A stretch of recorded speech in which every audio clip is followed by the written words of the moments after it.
ஆ எங்கே இருக்கீங்க? இந்த அடுப்பாங்கரையில் தான் இருக்கேன். என்னம்மா பண்ணுறீங்க? ரசம் வைக்க போகிறேன். ஃபாஸ்ட்டாக ரொம்ப டேஸ்ட்டாக பாருங்க. அவசரமாக நான் வந்து ஒரு ரசம் வைக்க போகிறேன் ஃப்ரெண்ட்ஸ். இங்கே பாருங்கள், 1 ஸ்பூன் மிளகு, 1 ஸ்பூன் சீரகம் எடுத்து வச்சுருக்கேன். ஒரு ஸ்பூனு கொத்தமல்லி. ரசத்துக்கு நான் வந்து அவசரமாக வைக்கணுன்னா நான் இப்படி தான் ஃப்ரெண்ட்ஸ் வைப்பேன். இங்கே பாருங்கள், வெள்ளைப்பூடு இதில் போட்டுக்கிடுவோம். நான் வந்து 2 தக்காளி பழம் கழுவி வச்சுருக்கேன். இது அப்படியே இருக்கட்டும்.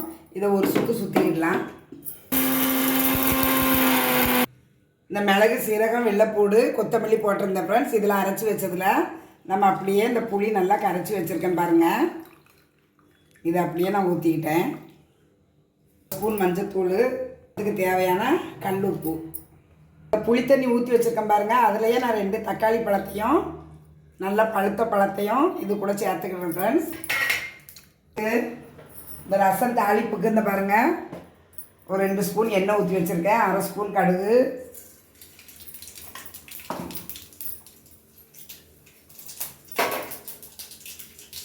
2 வத்தல்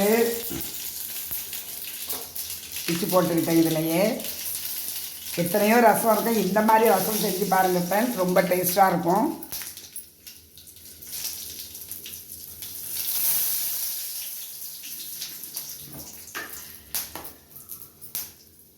கருவேப்பிலை போட்டுட்டேன். கரைச்சி வச்சுருக்கிற புளி தண்ணியை நான் அந்த அப்படியே இந்த பாத்திரத்தில் ஊற்றிடுவேன்.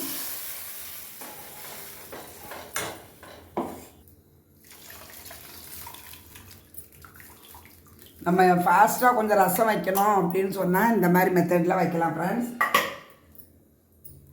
அதை ரொம்ப கொதிக்க விடக்கூடாது ஃப்ரெண்ட்ஸ். அவ்வளோதான், ரசம், அவசர ரசம் ரெடி ஆகிட்டு ஃப்ரெண்ட்ஸ். இன்றைக்கி உஷாம்மா சேனலில் நான் வந்து ரசம் தான் செஞ்சேன் இன்றைக்கி. இந்த பாருங்கள், ரசம் வந்து ரொம்ப அருமையாக வந்திருக்கு.